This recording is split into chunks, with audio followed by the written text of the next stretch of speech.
Hey everyone, and welcome back to the channel. So in today's head-to-head comparison, let's take a look at the 2025 BMW M240i and the Lexus RC350 F Sport. I borrowed both of these from Hendrick BMW and Hendrick Lexus Northlake, so take a look at their links down in the description, along with full detailed reviews that I have for both of these models. So let's start off with the starting MSRPs. For the Lexus, these start just over $52,000.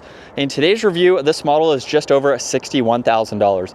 The M240s start right around $50,000, and this model here is just over $57,000. So let's work our way to what powers both of these now. The Lexus has a 3.5-liter V6. It's paired to an 8-speed automatic. It pumps out 311 horsepower, 280 pound-feet of torque. The BMW has a 3-liter twin-power turbo inline-6 paired to an 8-speed automatic, and this pumps out 382 horsepower, 369 pound-feet of torque. So significantly more power versus the naturally aspirated engine in the Lexus. Both of these models here are rear-wheel drive. Curb weights, 3,800 pounds for the BMW, 3,900 pounds for the Lexus. 0 to 60 is going to be right around 4 seconds for the BMW versus closer to 5.8 seconds for the Lexus. Top speed, 155 miles an hour for the 240 and 143 miles an hour for the RC. And then as far as fuel economy goes, you're looking at 23 and 32 for the BMW and 20 and 28 for the Lexus. Now, as we move on to the exterior styling, you'll notice we have completely different front end designs. For this Lexus, there's the sensor for distance pacing, which is the Lexus badge. There's also parking sensors and then the giant hourglass design for the grille. There's also LEDs for the lighting with the triple beam design, the DRL and the turn signal, and then some nice lines that flow down the hood, meeting the middle of the hourglass. For the BMW, this has the kidney grille finished off in gloss black. There's parking sensors up front, much different design for the LED headlights there. And then there's some trim accents, which are much larger than over on the Lexus. And then some nice subtle lines coming down the hood. Not quite meeting the grille like on the Lexus, but they still have a nice integration. Now, moving to the side, you do have a few different wheel options. For the BMW, this has the red M Sport brakes, two-tone design for that wheel. And then we have a little bit more of a subtle design for this particular Lexus, but still giving it a great look. There's an F Sport badge on the side. I forgot to mention the M badge is located on the grille for this 25-year model. Now, this does have power folding side mirrors with a turn signal. There's a moonroof up top. And then for the Lexus, turn signal, 3-tone design for the mirrors, and then a sunroof up top. Both of these have gloss black trim accents for all of the windows. And then as you can tell, we do have kind of a similar design, especially with the line that goes right through the gas cap for both of these models. And then you'll notice the side skirt pokes out just a little bit more for the 240, but you do have some nice lines in the lower section for this Lexus. Now, as we work our way to the back, this model has a trunk mounted spoiler, backup camera, all the parking sensors, LEDs with a dark housing there, and the dual exhaust. And then you can use the button up underneath or the key fob to open up the trunk lid. Where this has a good bit of space, you can fold down the back seats. There's a little bit of storage underneath the floor. You can pull on this tab here to gain access to a little bit of space down below. Looks like there is a spare tire hiding underneath there too. And with the back seats down, that's going to give you a lot of space. So for this coupe, makes it that much more practical. Now for the BMW, there's a trunk mounted spoiler, backup camera, dark housings for the taillights too, dual exhaust, parking sensors, more gloss black, and then you have the control up underneath to open up the back. Now, it's honestly going to be pretty similar. However, you don't have anything underneath the floor. You can fold down the back seats. You get a little bit of storage there and some tie downs. So it is going to be fairly similar, minus no storage underneath the floor. Now, as we move to the interior, since I have full detailed reviews on both of these, I'm just going to highlight some of the key factors.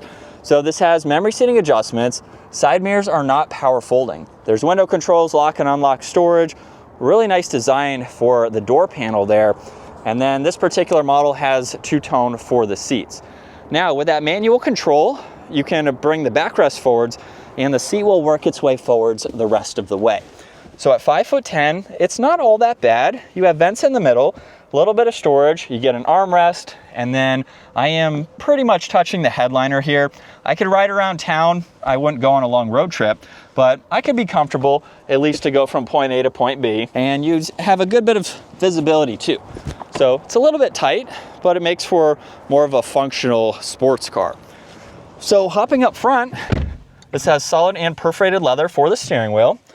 Let's start this up, where this has paddle shifters on both sides. You get cruise control settings, distance pacing, lane keeping assist. You have Bluetooth, voice commands, volume and tuning. And then for the digital gauge cluster here, you can go through a little bit of information within that tack there. So just by scrolling through all of this, but you can also push that tack to the right, and that is going to give you a little bit more information that you can pull up on this left side. You have a lot of standard safety features here that you can get into, different vehicle settings that you can monitor too. And so you have a good bit that you can go through here. So it's nice that you have the functionality to do that. Now on this left side, there's blind spot monitoring, defroster, automatic headlights, parking assistance. There's also ASC, which is the control to pipe in some of the exhaust noise, which is pretty neat. You get some leather up top, and then with the infotainment system, it is a touchscreen system, and you do have a split view that you can pull up with some of this information, which is very nice. So you can have that, but you can also use the controls down below to further get through this. So you can get into menu here, where you can go through all of this, just depending on what you need to get into. It's pretty easy to use, which is nice. So there's not a whole lot of buttons to go through to access all of that information. Now there's air vents underneath that, and you have physical controls here for all of the climates with the temperature dials, fan speed, where you like the air to go, defrosters, and all of that. This still has a CD player with power and volume tuning and all of those adjustments. It does get heated and ventilated seats with a heated steering wheel, and you have a few different driving modes. So you can go through these just depending on how you'd like to drive. There's a snow mode, traction control, auto hold. You also get a backup camera, and you have two different angles there with the adjustable guidelines. You can shift using the shifter, and then you get cup holders, a little bit of storage with auxiliaries. You get plenty of storage in the glove box there, and then garage door buttons up top, dome lights, and the sunroof and sunshade there. And then here's a look at visibility. Pretty easy to see, even with that pillar there. You have that small window, which is easy to see. And then as we work our way to the 240 now, we have a much different design for the door handle. And then this model has power folding side mirrors, memory seating adjustments, trunk release, a little bit more storage down below, and then automatic front seats with a very similar design to hop into the back seats. So the seat is going to work its way forwards. Now in the back, it's pretty similar with vents in the middle, storage, and the armrest. And at my height, it's probably about the same. I am touching the headliner here, ducking slightly, but like in the Lexus, you could ride around town. Now, what the Lexus didn't have was the armrest with cup holders in the middle and the ability to fold down this middle seat. So it just makes it a little bit more versatile depending on the configuration that you need. And then you can easily put that seat into its normal position. Now we have a much different design for the steering wheel, but we still have paddle shifters, cruise control settings, no distance pacing for this particular model, and then Bluetooth, voice commands, all of those controls. And then we have just a little bit different of a layout to go through this information. It is going to be fairly similar with the amount and the content that you can go through. You just have a little bit different of a layout here, and then this model has a head-up display. So you can further go through some of that information. Now you get headlight adjustments, you have an air vent there, and then a much different screen. So you have a lot that you can go through. It is a lot more configurable than the Lexus, which I think is nice, a little bit more user-friendly with the size of it. However, this model only has heated seats, no ventilated seats, which is an option, however, and then the heated steering wheel, which you can get into with the screen.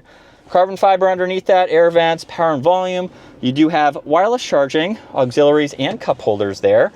And you do have controls down below. So just like the Lexus, you can go through all this information with those controls.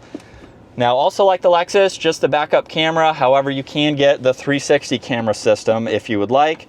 And then you have different driving modes too. So just like the Lexus, however, you will see a little bit more of a change in the BMW. You have parking sensors, engine start stop, your parking brake there, and a good bit of space. And then up top, there's garage door buttons, dome lights, and the sunroof and sunshade. Those are both automatic for the BMW. And visibility is going to be a little bit better just because that window is much larger than on the Lexus. But with the exteriors and interiors wrapped up, let's get both of these out on the road, see how they drive. So let's start off behind the wheel for the 240 in sport mode 2nd gear. We can get up to speed here. And again, I have the full detailed review. If you want to see more driving impressions, this will be a little bit quick for now. But this definitely has a lot of power and a lot of potential for it. You do have the different driving modes, which are functional. So if I put it into eco or comfort, you are going to get a different gauge cluster, but you're also going to get a different throttle response too. So it's really nice that you can cater this vehicle to the driving conditions that you are doing. The shifting is going to get more aggressive in sport mode too. So you have a little bit different of a feel and characteristic to this car, which I think is nice. It makes it to where it doesn't really have that boring aspect to it because you can play around with it and mess around just depending on the driving that you are doing. But it's a really nice vehicle to drive, super smooth, well refined. You have a lot of technology features too. This is more on the base model for the 240 as far as the options go, so you can spec them out with some other options just depending on your budget and what you would like. But it's very practical with the back seat space, would make for a great daily driver, and just gives you the BMW refinement and the power too. This is a pretty serious, it's not like the M2, but this is definitely going to give you some power. You have a lot of potential with modifications as well. There's a huge following with this and the Toyota Supra. They're kind of similar. So you have a very nice all-around sports car, even in the stock configuration here. This is something that is definitely very fun to drive, very sporty, and sounds pretty good too. But let's hop into the Lexus. And behind the wheel for the Lexus, we're in Sport Plus 2nd gear. Here we go. And with a mild acceleration, it doesn't sound quite as loud as the BMW.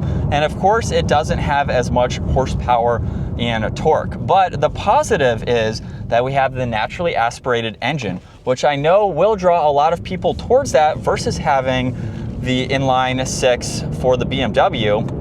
So if you do want something that has statistically been more reliable, you can still get a fun vehicle with that NA engine. As you can tell, it's a much different interior, much different layout and feel, but this is a vehicle that you can still daily drive. You have a lot of practicality, you have all of the refinements that you would expect from a Lexus. I'd say we do have maybe a little bit more plastic in this model, but a lot of vehicles just in general will have some plastic here and there. But it's a nice interior, kind of minimal controls compared to the BMW, but it rides just as you would expect the BMW to. The driving modes are functional, just like in the 240, and the paddles are pretty responsive too. This vehicle isn't going to quite have the same driving characteristics that you can change. So if you're looking for something, I would say a little bit more tame, and I don't mean that in a bad way by any means, but it is going to be a little bit more, not as sporty. It's still a sporty vehicle, something that you can take on the back roads and have some fun with it. But it's just kind of one step below the sport vibe that you get with the BMW. So it's still going to have some of those characteristics to it, just not quite as much power. So just depends on the styling that you like, the power that you are looking to get. In its stock form, you know, it's a nice vehicle. It's quick enough, but you don't have quite as many tuning potentials as you do with the BMW. But regardless of that, it's a very fun vehicle to drive. It does sound good once you get into the higher RPM range. If you really step on this from other Lexus models that I've driven, these do shine in the higher RPM range. So you have a lot that you can play with this. It looks like at least the red line here is just shy of 7,000. So red line is going to be somewhere around that, give or take a little bit. And with the Lexus NA engine in the higher RPM, it is definitely a fun vehicle to drive. So it does have that going for it, at least ringing out the gears and enjoying the sound from that NA V6. So coming back to final thoughts now with the Lexus RC350 and the BMW M240i, both of these are going to have a lot to offer. However, you are going to get a lot more with the BMW in terms of the options that you can go with and how you can spec it out. This vehicle can be nearly $70,000 depending on how you spec it.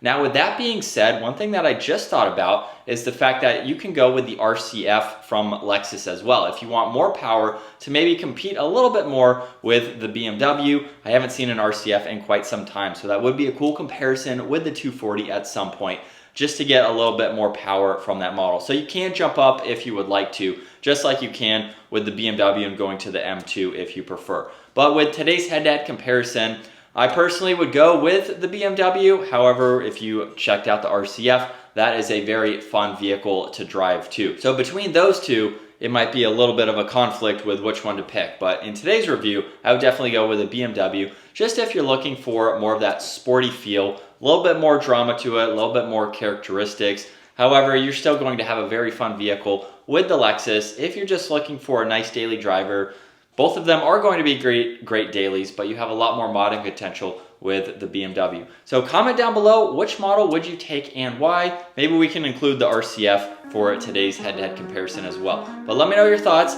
If you enjoyed today's video, give it a huge thumbs up. Consider smashing that subscribe button so you can stay up to date with our daily uploads. I will see you all in the next video.